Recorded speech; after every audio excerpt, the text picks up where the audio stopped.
चेहरा सरकारी है, एजेंडा कच्छाधारी है, यहां सब बेचने की तैयारी है। सब निजी हो जाएगा, आरक्षण कहां मिल पाएगा। जी, यही है पार्टी विद डिफरेंस। दिखाओ कुछ और कर जाओ कुछ और, पब्लिक को तमाशा दिखाओ और पिछले दरवाजे से एजेंडा पूरा करते जाओ।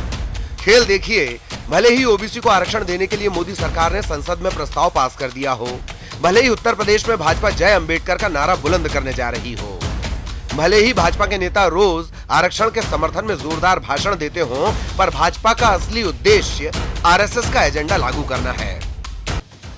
आरएसएस जो चाहता है देश में आरक्षण खत्म हो, इसीलिए वक्त वक्त पर वो आरक्षण की मुखालिफत भी करता रहता है और आर्थिक आधार पर आरक्षण की मांग भी करता रहता है। याद कीजिए, देश में जब मंडल कमीशन के खिलाफ आंदोलन चला, तब उसके पीछे भी आरएसएस की लॉबी ही काम कर रही थी। आरएसएस ने मोदी को प्रधानमंत्री पद पर पहुंचाया ही इसलिए ताकि चेहरे की आड़ में अपनी आरक्षण विरोधी चाहत पूरी हो और एजेंडा पूरा होता रहे। फिर बात धारा 370 की हो, 3 तलाक की हो, नागरिकता संशोधन कानून की हो, समान नागरिक संहिता की बात हो या 2 बच्चों के कानून की, मोदी सरकार संघ का हर सपना पूरा कर रही है।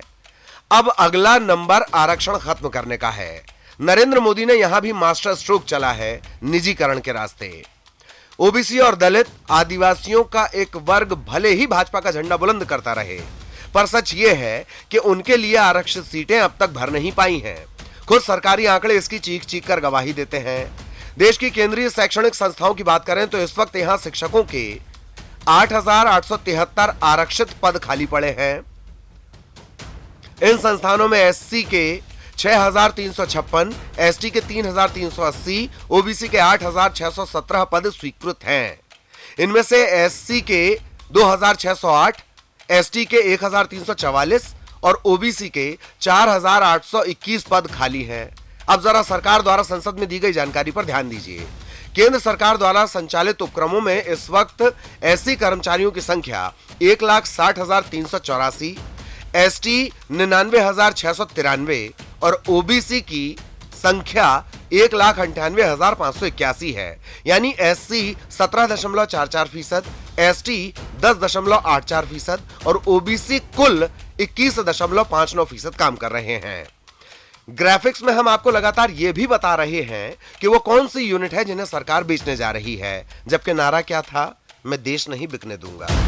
Cement corporation of India limited, Bharat earth movers limited, Pawan Hans limited, air India और उसकी 5 सहायक कंपनियां और एक संयुक्त उद्यम, HLL life care, shipping corporation of India समेत 28 की लिस्ट है जिन्हें निजी हाथों में सौंपा जाना है।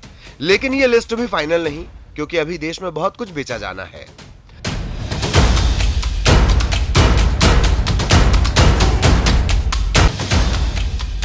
एक तरफ मोदी सरकार आरक्षण का झुंझुना थमाकर चुनावी बैतरणी पार करने की जुगत में है, वहीं दूसरी तरफ निजीकरण के रास्ते आरक्षण खत्म करने की तैयारी कर रही है।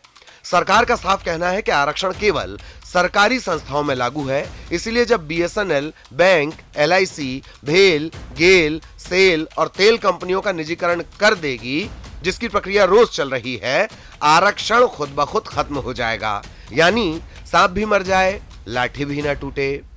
ये पूरा खेला जितनी जल्दी समझ आ जाए ठीक है, वरना अभी जो अंधभक्त ताली पीट रहे हैं, उनके छाती पीटने के दिन आना तय समझिए। वेब अखबार की रिपोर्ट।